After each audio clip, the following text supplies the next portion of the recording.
विनंती करतो सगळ्यांनी कृपया शांत बसा. हॅलो, थोडं शांतता राखा. एक मिनिट, जरा सगळे शांत बसा.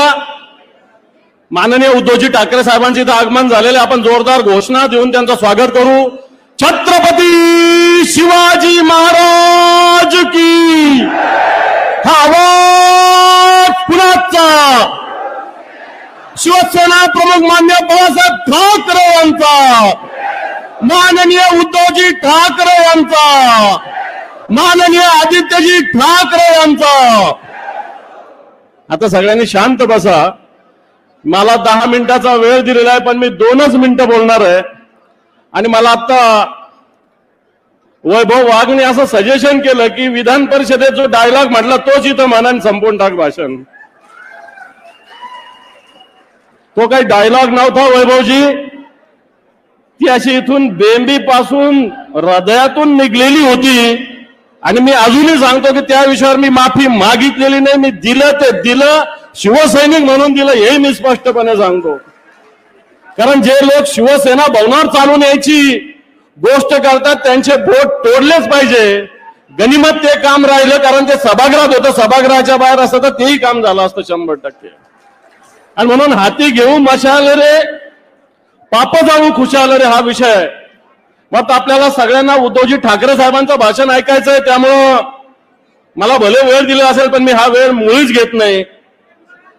पण तो संभाजीनगरचा विचार केला आणि महाराष्ट्राचा विचार केला तर आज सगळीकडे पाप पाप आणि पाप आहे. केंद्र सरकार असो, राज्य सरकार असो, या राज्यात पापाशिवाय कोणत्याही गोष्टी करत नाही अशा प्रकारची स्थिती आहे. जनतेला दिवसा ढवळ्या फसवलं जातं, खोट्या घोषणा दिल्या जातात. राज्याच्या तिजोरीत खडखडाट आहे तरी मोठ्या मोठ्या घोषणा दिल्या जातात. मग मोठी भ्रष्टाचार आजच्या घडीला महाराष्ट्रात आहे. शेवटचा आठवडा अधिवेशनाचा बाकी, त्यामुळे हा सगळा भ्रष्टाचार शेवटच्या आठवड्यात निश्चित या महाराष्ट्रात आम्ही मांडणार आहोत. पण हे महाराष्ट्र आताच्या घडीला जर बघितलं तर शेतकऱ्यांच्या 6,500 आत्महत्या हे सरकार महाराष्ट्रात आल्यापासून झालेलं आहे. जर ऍव्हरेज काढलं ते सरकार आल्यापासून दररोज 9 आत्महत्या या महाराष्ट्रात होतात. हे महाराष्ट्र कर्जाच्या खाईत बुडालेलं आहे. संभाजीनगरचा विचार केला तर उद्धवजी ठाकरे साहेबांचं सरकार असताना या शहरामध्ये 2,500 कोटी रुपये दिले गेले होते. पण हे सरकार बदलल्यानंतर या शहराची जी पाणी पुरवठ्याची योजना होती, या योजनेला त्यावेळेस उद्धवजी ठाकरे साहेबांचं सरकार होतं. तर जो महानगरपालिकेचा वाटा आहे तो राज्य सरकारने भरण्याचं कबूल केलं होतं. पण आजही ही पाणी पुरवठ्याची योजना आपल्या इथलं आताचं हे गद्दाराचं राज्य सरकार हे करायला तयार नाही. मला वाटतं या संभाजीनगरात गॅसची लाईन येणार होती. डॉक्टर भागवत कराड मोठ्या घोषणा देत होते, इथं पत्रकार आहेत की पहिले गॅस लाईनची येते का अन्य काही येतं अशा प्रकारची घोषणा केली जात होती. ही गॅसची पाईपलाईन कुठं अडली हा माझा या सरकारला सवाल आहे.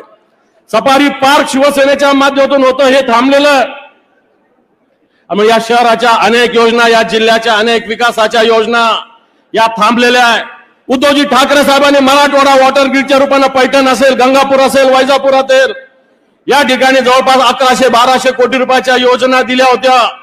कन्नड सारख्या ठिकाणी जवळपास 350-450 कोटी रुपयाचे विकास कामं केले होते. या संभाजीनगरात 2,500 कोटी रुपयाचे कामं केले होते. मला असं वाटतं आताचं सरकार या जिल्ह्यात असो की या राज्यात असो पाप आणि पाप करतं. म्हणून हे पाप जाळायचं आपल्याला. आपण या संभाजीनगरातले सगळे गटप्रमुख आहेत, 3,058 बूथ या संभाजीनगरात आहे. या सगळ्या 3,058 बूथ वरचे सगळे बूथचे प्रमुख, गटप्रमुख इथं उपस्थित आहे. मात्र येणाऱ्या काळामध्ये आपल्याला सदस्य नोंदणी सुरू करायची आहे. आपण त्याच्याविषयी बैठका घेतलेल्या आहे. बूथनिहाय किमान 100 सदस्य नोंदणी करायची आहे. त्याचे बुक्स आपण तयार करतोय. आपल्याला BLA तयार करायचं सुरुवातीलाच मार्गदर्शन केलं. BLA आपले नुसते कागदावर होते, कलेक्टरची परवानगी आपण घेतलेली नव्हती. ती सुद्धा योजना आपल्याला अंमलबजावणी. मान्य उद्धवजी ठाकरे साहेब जेवढ्या सीट शिवसेनेला लढायचं सांगतील तेवढ्या ते आदेश देतील. परंतु मी सांगतो या 9च्या 9 विधानसभा मतदारसंघात 100% तयारी आपल्याला करायची का नाही? आपण या 9च्या 9 विधानसभा या संभाजीनगरच्या ताकदीनं लढू शकतो. ठीक आहे, लोकसभेमध्ये काही कारण असेल आपल्याला अपयश आलं, परंतु मला असं वाटतं या अपयशातून येणाऱ्या विधानसभेमध्ये आज हे गद्दार खूप माजलेले आहेत. माता बहिणी यांना दिसत नाही, यांना या पद्धतीने हे काम करतात, यांना माता भगिनी दिसत नाही, यांना शेतकरी दिसत नाही, यांना बेरोजगार तरुण दिसत नाही. आज पोलीस भरतीची परीक्षा आहे, काही व्यवस्था तिथं नाही आहे. महाराष्ट्रात ठिकठिकाणी परीक्षा आहे, काही व्यवस्था तिथं नाही. आणि या सगळ्या स्थितीमध्ये या राज्य सरकारचं पापाचा घडा भरलेला आहे. आणि ज्या वेळेस या राज्य सरकारचा पापाचा घडा भरलेला आहे त्यावेळेस मला असं वाटतं मतदार रूपी श्रीकृष्ण या पापाच्या घरात या राज्य सरकारला बुडवल्याशिवाय राहणार नाही. त्याच्यासाठी आपल्याला सगळ्यांना पुढाकार घ्यायचा आहे. मागच्या 1995 असेल, 90 असेल, मागचं वर्ष असेल 2019 या मराठवाड्यात आपण 95 ला 14 जागा जिंकल्या होत्या. मागच्या वेळेस आपण 12 जागा जिंकल्या होत्या. आपण सगळे मिळून आज आपण सगळीकडे असं आलेलं आहे की विधानसभेचं रणशिंग आपण या संभाजीनगरातून फुंकतोय. ही संभाजीनगर संताची भूमी आहे, ही संभाजीनगर आंदोलकाची भूमी आहे. आणि ज्या वेळेस मुंबई आणि ठाण्याच्या बाहेर शिवसेना आली ती या संभाजीनगरात 1985 ला आली होती, लक्षात ठेवा.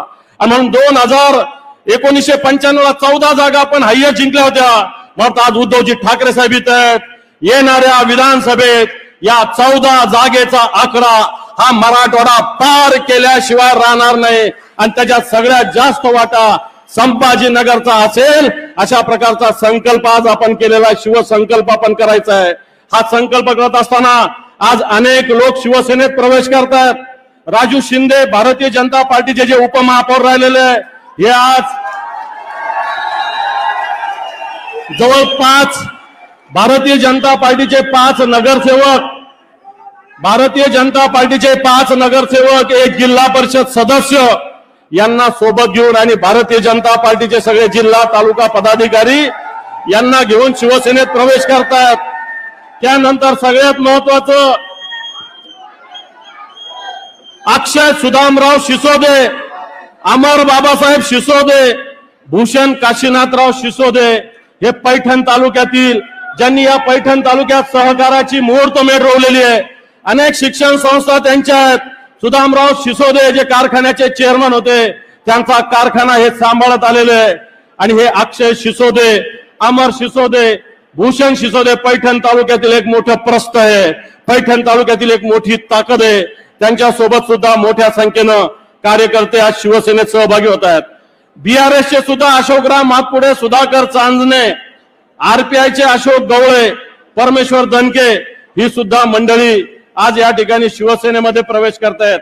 यानंतर एक रिटायर्ड डीवायएसपी गोनारकर साहेबांच्या सुनबाई स्वाती विश्वजित गोनारकर या सुद्धा शिवसेनेत प्रवेश करतायत.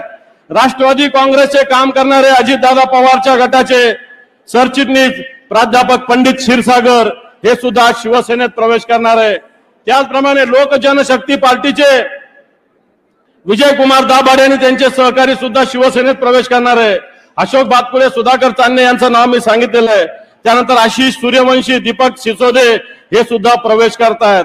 त्यानंतर संभाजीनगर पूर्व मतदारसंघातले अशोक गायकवाड आणि त्यांचे सर्व शेकडो सहकारी हे सुद्धा शिवसेनेत प्रवेश करतायत. मला वाटतं बऱ्याच जणांची स्वागताची इच्छा आहे. बऱ्याच जणांचे अनेक या ठिकाणी शिवसैनिकांनी बराच मोठा संकल्प केला आहे. प्रफुल्ल मालाने जे शिवसेनेचे माजी नगरसेवक आहे, हे चेंबर ऑफ कॉमर्सच्या महाराष्ट्राच्या कार्यकारिणीत उपाध्यक्ष म्हणून निवडून आलेले. एक शिल्पा शेरखाने या आपल्या शिवसेनेच्या काम करणाऱ्या महिला आघाडीच्या आहे, या जिल्हा हायकोर्टाच्या वकील संघात उपाध्यक्ष म्हणून निवडून आलेल्या आहे. म्हणजे शिवसेना या सगळ्या क्षेत्रामध्ये, चेंबर ऑफ कॉमर्स असेल, या सगळ्या क्षेत्रात मोठ्या प्रमाणावर काम करते. मी आज जे प्रवेश करणारे शिवसैनिक आहे हे भारतीय जनता पार्टी, बीआरएस, राष्ट्रवादी काँग्रेस, रिपाई या दलित पॅंथर या सगळ्या संघटनेतून प्रवेश करणाऱ्यांचं शिवसेनेक मनपूर्वक स्वागत करतो. शिवसेना एक चळवळ आहे, शिवसेना एक मोठा धबधबा आहे, शिवसेना एक नदीची मोठा चालणारा खळखळणारा खळखळाट आहे. मात्र या शिवसेनेमध्ये आपलं मी हार्दिक स्वागत करतो. आणि येणाऱ्या काळात ही मशाल हाती घेऊन निश्चित या राज्य सरकारचं पाप जाळण्यासाठी आपण सगळे सिद्ध होऊ असा संकल्प करतो आणि थांबतो. जय हिंद, जय महाराष्ट्र.